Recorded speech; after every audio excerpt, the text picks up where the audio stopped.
अभी गणेश जी विसर्जन हुए, गणेश जी को जल में विसर्जन किया, तो आपके मन में एक प्रश्न तो खड़ा होगा, आया तो होगा कि गणेश जी के 10 दिन तक बिठाओ, नित्य पूजन करो, ने पाठ करो, ने अर्चना करो, ने 10वें दिन इनके विसर्जन कर दो, और वो भी पानी में कर दो, पानी में विसर्जन करो।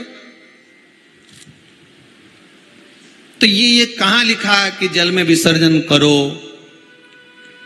श्रीमद् भागवत पुराण की रचना जब वेद व्यास जी महाराज करने के लिए बैठे, वेद व्यास जी ने सुखदेव जी से कहा कि मैं मंत्र बोलूंगा, मैं श्लोक बोलूंगा, इसको लिखेगा कौन? तो सुखदेव जी ने बोला गणेश जी से विनती करो। गणेश जी से कहा कि आप लिखोगे?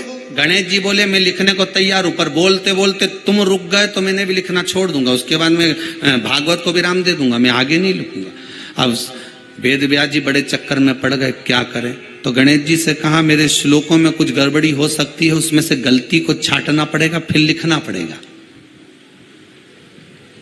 कितना सुंदर संबोधन श्री वेद व्यास जी ने कहा कि मैं जो श्लोक बोलूंगा आपको लिखने के लिए है, उसमें मैं कुछ गलती करूंगा, उस गलती को छांटना है, तब श्लोक लिखना है।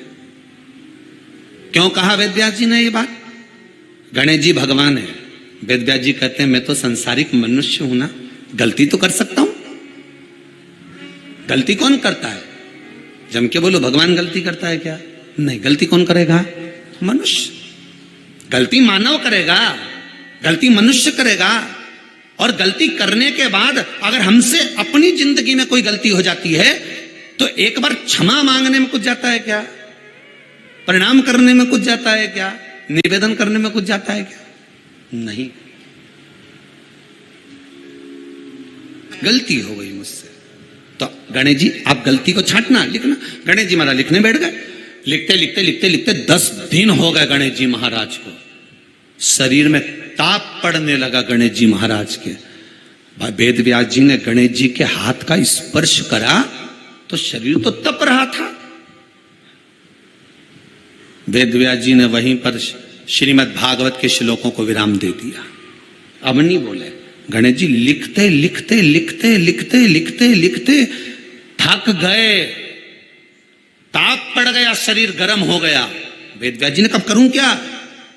10 दिन से लिख रहे हैं और शरीर पर ताप पड़ रहा है, करा क्या जाए? उन्होंने गणेश जी का हाथ पकड़ा, उठाया और कहा चलो प्रभु हमारे साथ में। वेद व्यास जी गणेश जी को ले गए और ले जाकर शीतल जल में श्री गणेश जी महाराज को बिठा दिया।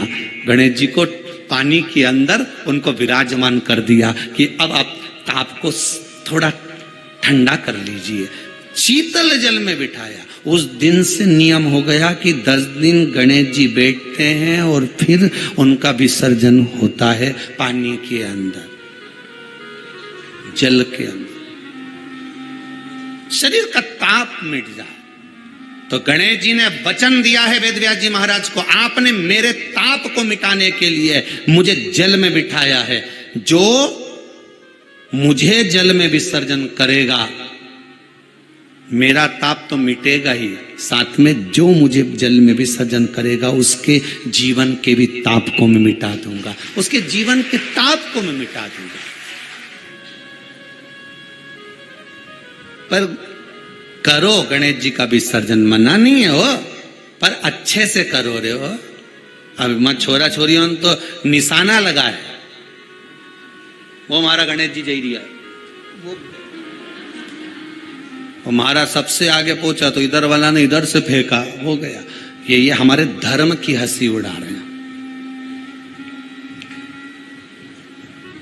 ये हमारे धर्म की हंसी है।